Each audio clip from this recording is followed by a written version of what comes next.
House Atreides has been destroyed. Duke Leto is dead. Paul and his mother Jessica have escaped into the desert and been taken in by a Fremen tribe led by Stilgar. Paul killed a warrior named Jameis in a ritual duel, earning his place among the Fremen. He's seen visions of a blue-eyed girl named Chani, of a holy war sweeping across the galaxy, and of a destiny he's not sure he wants. The last thing we heard was Chani saying, "This is only the beginning." She wasn't kidding. Becoming Fremen, Paul earns his place. Part 2 opens with Paul and Jessica arriving at Sietch Tabr, the Fremen's hidden stronghold deep in the desert. Right away, there's tension. Not all the Fremen are thrilled about having outsiders in their home. Some think they're spies.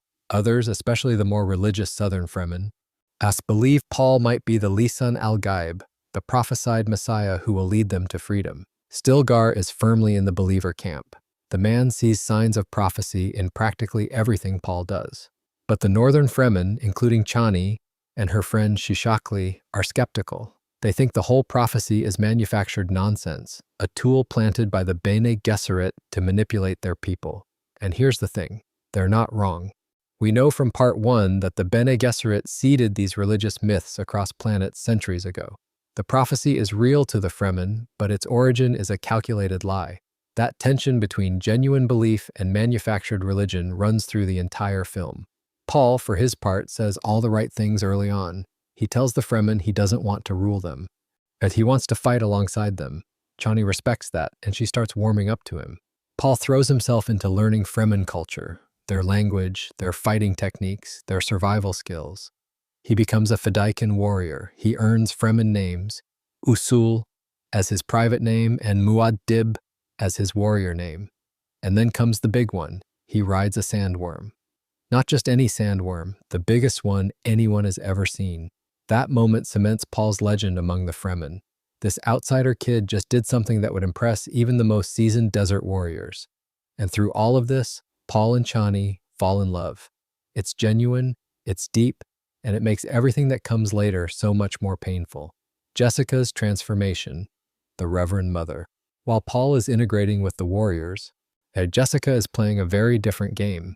Stilgar tells her that the previous Reverend Mother of Sietch Tabr is dying, and Jessica must take her place by drinking the water of life, a deadly substance extracted from a young sandworm. It kills most people who consume it, but Jessica, with her Bene Gesserit training, survives, and it changes her. The water of life grants Jessica access to the memories of every Reverend Mother who came before her. Thousands of years of accumulated knowledge and experience flood into her mind. But there's a side effect nobody expected. It also prematurely awakens the consciousness of her unborn daughter, Aaliyah. That's right. Jessica's baby is now fully aware inside the womb, communicating with her mother telepathically. It's as unsettling as it sounds. From this point on, Jessica becomes a manipulator. She and Aaliyah agree that they need to push the prophecy narrative, convince the northern Fremen that Paul really is the Lisan al-Gaib. Jessica starts working behind the scenes, whispering to the faithful, using her Bene Gesserit abilities to influence the weak-minded. She's building a religious movement around her own son, and she knows exactly what she's doing. It's cold, calculated, and arguably the most dangerous thing anyone does in the entire film. The Harkonnen response. Enter Fade Rautha. Meanwhile, the Harkonnens have a problem. Paul and the Fremen have been launching devastating raids on their spice harvesting operations, and production is tanking. Baron Harkonnen is furious. He blames his nephew Beast Rabban, who's been running Arrakis with all the subtlety of a sledgehammer, and strips him of command. In his place, the Baron promotes his other nephew, Fade Rautha Harkonnen. If Rabban was a blunt instrument, Fade Rautha is a scalpel. He's young, terrifyingly intelligent, utterly psychotic, and the Baron's chosen heir. We're introduced to him on Giedi Prime, the Harkonnen homeworld, in a gladiatorial arena where he slaughters the last surviving Atreides prisoners in front of a screaming crowd. He's everything Paul could have become if Paul had been raised without love or conscience. They're dark mirrors of each other. There's also a subplot with Lady Margot Fenring, a Bene Gesserit agent sent to seduce Fade Rautha and secure his genetic material. The Bene Gesserit are hedging their bets. If Paul doesn't work out as their Kwisatz Haderach, they want Fade's bloodline as a backup. These women are always playing the long game. And Paul also reunites with Gurney Halleck during a raid. Gurney, who survived the fall of House Atreides by joining spice smugglers, has been hiding on Arrakis this whole time. He's overjoyed to see Paul alive, but brings more than just a reunion. He reveals where the Atreides family's nuclear weapons are hidden. That detail becomes very important later. The attack on Sietch Tabor.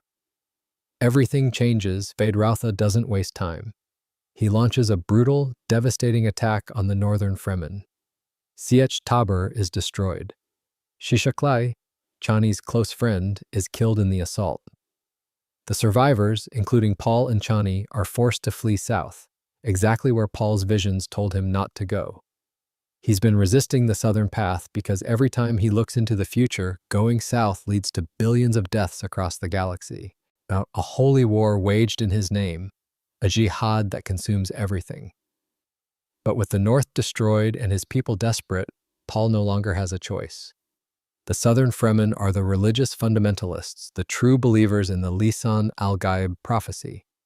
Going to them means stepping into the role of Messiah, and once he does that, there's no going back. The water of life. Paul's transformation. Upon arriving in the south, Paul makes the decision that defines the entire story. He drinks the water of life, the same substance that transformed his mother, the substance that is supposed to be lethal to all males.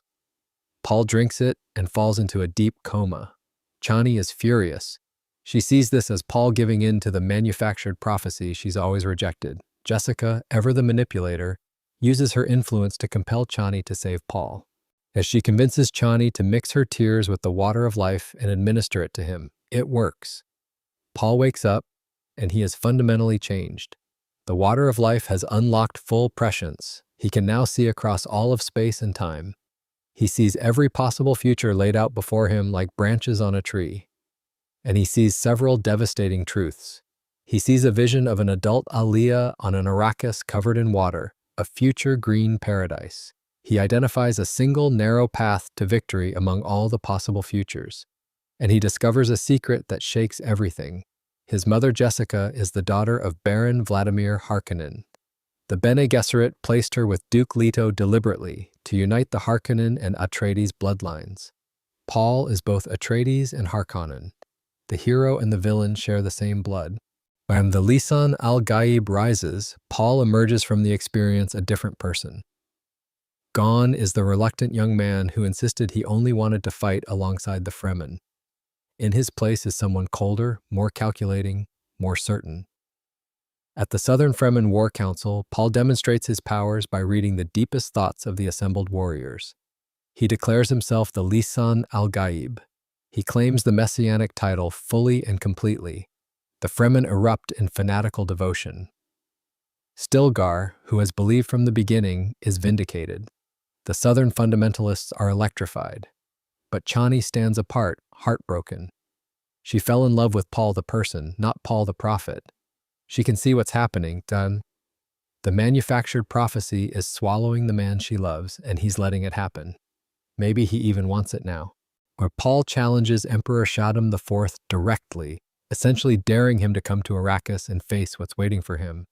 And the Emperor, arrogant enough to think he can crush this desert uprising personally, takes the bait. He arrives on Arrakis with Princess Irulan, Reverend Mother Mohiam, and his entire Sardaukar army. The final battle, the fall of an empire. What happens next is one of the most spectacular battle sequences in modern cinema. Paul unleashes everything. The Fremen ride sandworms into battle. The Atreides' nuclear weapons are used to blast open the defensive walls. A massive sandstorm provides cover.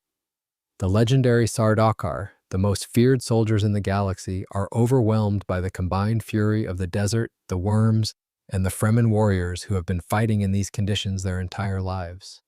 Paul leads the assault personally. He enters the Emperor's staging ground, walks straight up to Baron Vladimir Harkonnen, and kills him. The grotesque old man who destroyed House Atreides, who murdered Paul's father, who tortured and enslaved and schemed his way through decades of cruelty, dies at the hands of his own grandson. Meanwhile, Gurney Halleck leads a separate assault and kills Beast Rabban, closing another chapter of vengeance.